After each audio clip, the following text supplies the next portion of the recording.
in the last few years, all right, what my university has done, all right, is that for scholarships, the applicant do not bring in their topic. So it's the supervisor in the school. We come up with a research proposal of what we're going to do, and then we publish this, and then we get students who are interested in the area, and then they apply for that, and then we choose who's the best student to do that. So my question to that is, I know why we are doing that is because sometimes, right, for the scholarship, the students may not be of that level. We may not be able to find a supervisor in the school that can actually support, the research and things like that.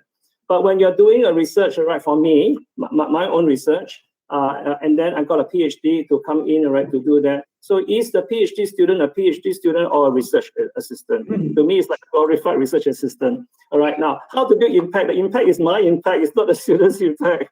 All right, so the question, now we have changed this year. We allow that to happen. We also have another proportion. So I think it's also a positive. Both are good, all right? But I think there needs to be a balance, for that.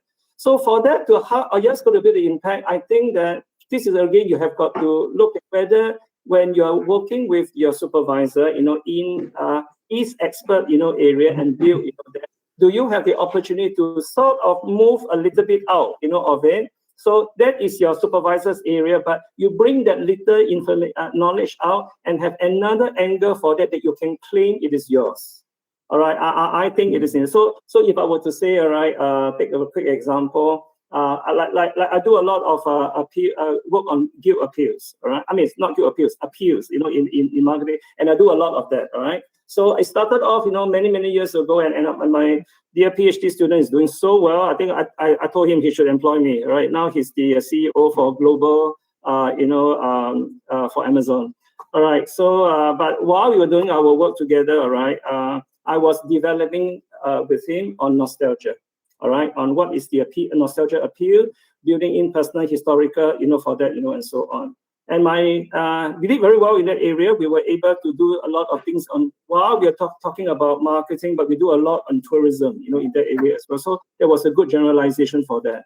But another student come in, and then say, oh, I also want to do a nostalgia part, building on my expertise in that area. I supervise the student, in that area, and then we decide to go with guild, which is not really my area, but I want him to own that space. To build that space, to say that when you go to Google search, you plug in, guild appeals, right, in that his name should pop up. So this is what I mean by building the impact. The question is that, what does the student want? Right? I think the student should actually, at the initial stage, have the apprenticeship, work with the supervisor, to build all the basic aspect of the process, of it. But the outcome, of that research, right, must be something that he can own it. And then you build, that in the future. That is the most ideal situation, I would say.